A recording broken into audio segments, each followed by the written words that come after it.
Hi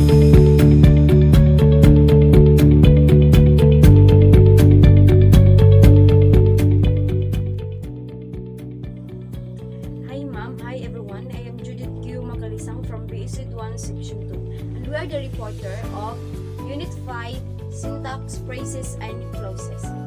Every day, we use a multifold series of utterances. These meaningful utterances are produced through systematic successions of words. The process of putting all words together in a sequence of patterns is called syntax. In linguistics, syntax is referred to a study of the principles and the process and the word order that rules the structure of sentences in a particular language. The words and elements such as the clauses and phrases in the sentence are meticulously arranged in such a way that they create meaning. The syntactic unit includes words, phrases, clauses, and sentences.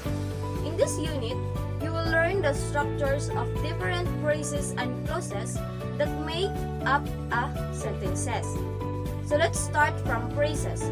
First, what is phrases? A series of words that are put together in order. They are necessary ingredients that add flavor to the language. Each phrases carries a meaning. Phrases includes noun phrase, verb phrase, adjective phrase, adverb phrase, prepositional phrase, conjunctional phrase, and interjectional phrase. We will discuss about what is phrase and noun phrase and the adverb phrase. A phrase is a small group of words that communicates a concept but it isn't a full sentence. You use phrases in your writing and your speech every day. There are lots of different kinds of phrases, some of which play a technical role in your writing and others that play a more illustrative role. Noun phrase. Noun phrase is a word or a group of words that function in a sentence as subject, object, or prepositional object. Noun phrases are made up of a noun and all its modifiers. This phrase can replace any noun in a sentence. A noun phrase is either a pronoun or any group of words that can be replaced by a pronoun. What is a verb phrase? A verb phrase consists of a verb plus another word that further illustrate the verb tense, action, and tone. The other word or words tied to a verb in a verb phrase are its dependents, which can be adverbs, prepositional phrases, helping verbs, or other modifiers. Hello everyone, my name is Stephen Pimentel, and today I'm going to tackle down adjective and adverb phrase. Adjective phrase is a syntactic unit consisting of an adjective as the head of the phrase and all the cluster of words around it that modifies a noun or pronoun. In an adjective phrase, the adjective can be initiate the sentence, appear at the middle, or conclude a sentence. Example: adjective phrase in the beginning of the sentence. The highly suspicious man is convicted for the crime. The word highly suspicious is the adjective phrase and it modifies the man in the sentence. Another example: adjective phrase at the end of the sentence. The dish you cook smells very sumptuous. The word sumptuous is the adjective phrase and it modifies the word dish in the sentence. Adjective phrase function in two basic ways: predicatively and attributively. An attribute phrase precedes the noun of a noun phrase. The predicative adjective phrase follows a linking verb and defines the preceding subject. Adverb phrase is a syntactic structure that is composed of adverbs and all the cluster of words around functioning as one unit in describing a verb, adjective, and adverb. Example: next year, Jane will visit here. Adverb phrase of manner describes how something happened or done. Example: I danced quite surprisingly well. In a sentence below, he or she danced quite surprisingly well. Adverb phrase of place describes where something happened or done. Example: I waited just right here. I waited just right there. So it means he or she waited right there. It describes where she or he waited and it right there. Adverb phrasal reason describes why something happened or done. Example, I did it for sake. The sentence below describes why he did this and it is for his sake. Adverb phrase of time describes when something happened or done. Example, I waited yesterday morning. The sentence describes that he or she waited yesterday morning.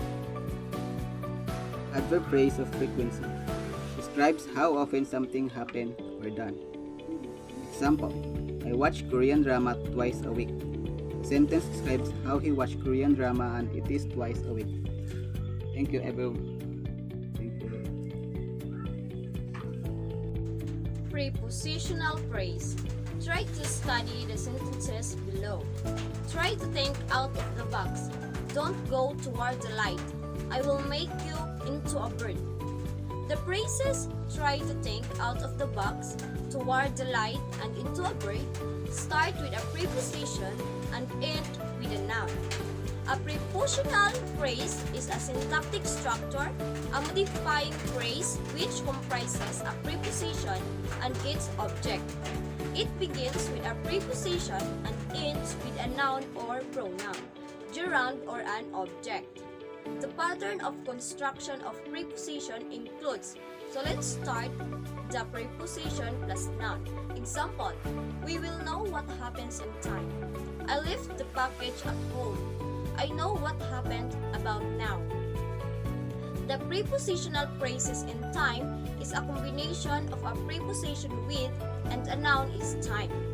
Same goes with the prepositional phrases about now and at home. Preposition plus pronoun. Example, come with me. He is commended by you. It is good for him but not for you. The prepositional phrase with me is a combination of a preposition with and a pronoun of me. The same combination is followed in the phrases by you and for him and for you. Preposition plus gerund. Example, we progress by acting. Thank you for moving toward progress. So much in believing in him, he did not make it. The prepositional phrase by acting is a combination of a preposition by and a gerund acting. This is followed in the phrases for moving and in believing. Preposition plus clause. Example, you are always interested in what I do. We have already talked about what we need. The prepositional phrases in what I do and about what we need consist of preposition in and about. Preposition plus modifier plus noun on gerund. Example, we crossed paths along the narrow road. He made his room into an attractive adobe. The prepositional phrases along the narrow road and into an attractive adobe consist of prepositions along and into. Prepositional phrases serve two functions. First is adjective modifier, a noun modifier or adverb modifier. Prepositions as adverb usually function as adverb of place and time. Preposition as adverb modifier. Example, I waited for a while. For a while modifying waited. Preposition as adjective modifier. Example, please go easy on the ice. On the ice modifying easy. Preposition as noun modifier. Example, the girl at the doorway is my close friend. At the doorway modifying the girl. Conjunctional phrase. A conjunctional phrases is a syntactic structure that conducts the function of a conjunction. Conjunctional phrases include either or. Example, either you stay or you go. It doesn't matter. Both and. Example, both the teacher and the student prepare for for a reason. Neither nor. Example, neither the man nor the woman is to blame for the misfortune. Not only but also. Example, not only but also you made the decision. Not but. Example, I see that you are in the mood, not for coffee but for tea. As and as. Example, such was a man that he could not refuse. As many as. Example, make a mistake as many as you can. Scarcely or barely man. Example, I scarcely look at you when you arrive. No sooner than. Example, she would no sooner tell the truth than die. Rather than. Example, I would rather live in poverty than steal from the bank. As well as. Example, I, as well as, we will talk to you when we get there. As soon as. Example, do it as soon as possible or be frank. Next is the interjectional phrase. These expressions are used when one is extremely happy, satisfied, or surprised. These are called interjections. A group of words that functions as interjection is called interjectional phrase. An interjectional phrase is a syntactic structure that functions as reactions, exclamations, greetings, and other. Examples: oh my, I made a mistake. Goodness gracious, that was awful. Oh really? Is that the true? Oh yeah, you sound unbelievable. What a miracle! I won the first prize. Good day everyone, especially to our mom. Mom, good day. My report is about two means of clause. Number 1, main clause. An independent clause or main clause is a clause that can stand close by itself as a simple sentence. An independent clause contains a subject and a predicate and makes sense by itself. Number 2, subordinate clause. A subordinate clause, like an independent clause, has a subject and a verb, but unlike an independent clause, it cannot stand alone as a sentence. Subordinate clause begin with certain words of short phrase called subordinating words. That's all, ma'am. Thank you. My name is Jomarim Nawal from BS Ed 1 Section 2. Our topic is relative clauses and adjective clauses. Relative clauses are clauses introduced by a relative pronoun, such as that, who, which, whoever, whom, whomever, whichever, and whose. They are dependent clauses. Consider the sentence below. The people who work in the city hall are not very friendly. A thief is a person who steals other property. It is noted that a clause, whether it is independent or dependent, should always have a subject, a verb phrase, or predicate. Examples: a thief is a person who steals others' property. A thief is a person. It is a independent clause. And who steals other property is a dependent clause. Next example: the man who phoned did not give his name.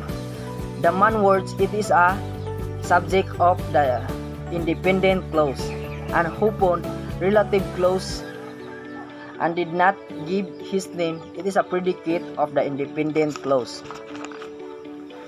Who stole other property and who phone are both relative clauses introduced by the relative pronoun who, which serve as the subject of the clause. When an independent clause is contracted as an independent relative clause. The relative clause function as modifier this function as an adjective clause. Consider the example below. The woman was carrying a purse. The purse that the woman was carrying. Relative clause are main clause modifiers.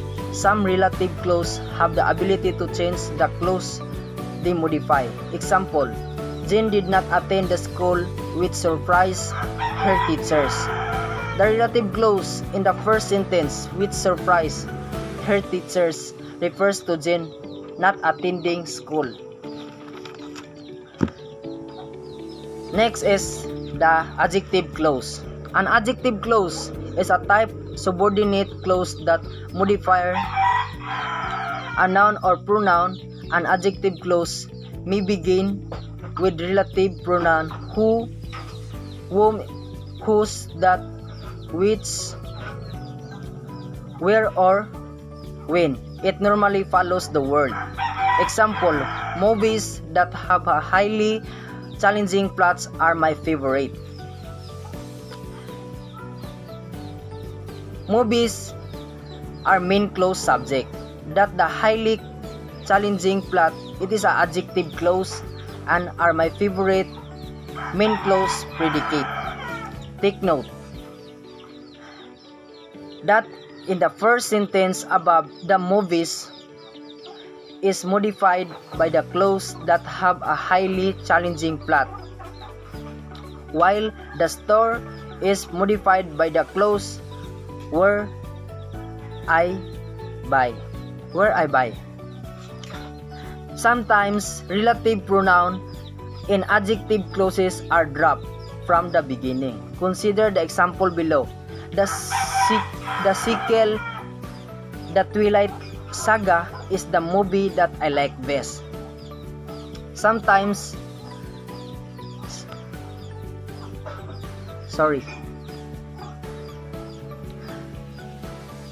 some adjective clauses are necessary to make the meaning of the sentences clear.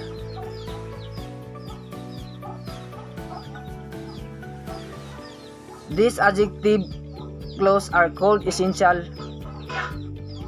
clause or restrictive clause. Restrictive clause, adjective clause must not be set off with common. Example, movies that have no substance bore more. This example of adjective clause. Movie that have no substance bore more. That have the substance bore more, it is adjective restricted. Compare movies that have no substance bore more. It is a movie bore more. That adjective clauses are essential since they specify the noun they modify, such as the only those movies that have substances bore the speaker, not all movies. While there are adjective clauses that cannot be omitted in the sentence, there are also adjective clauses that are not necessary to make the meaning of the sentence clear, even though they may add information to the sentence. These clauses are non-essential clauses or non-restrictive clauses. Are always needed to set off non-essential clauses. Example, James Cameron, who is a director, made a good movies. Movies, it is a main clause subject that have a highly challenging plots. It is an adjective clause. Are my favorite is main clause predicate.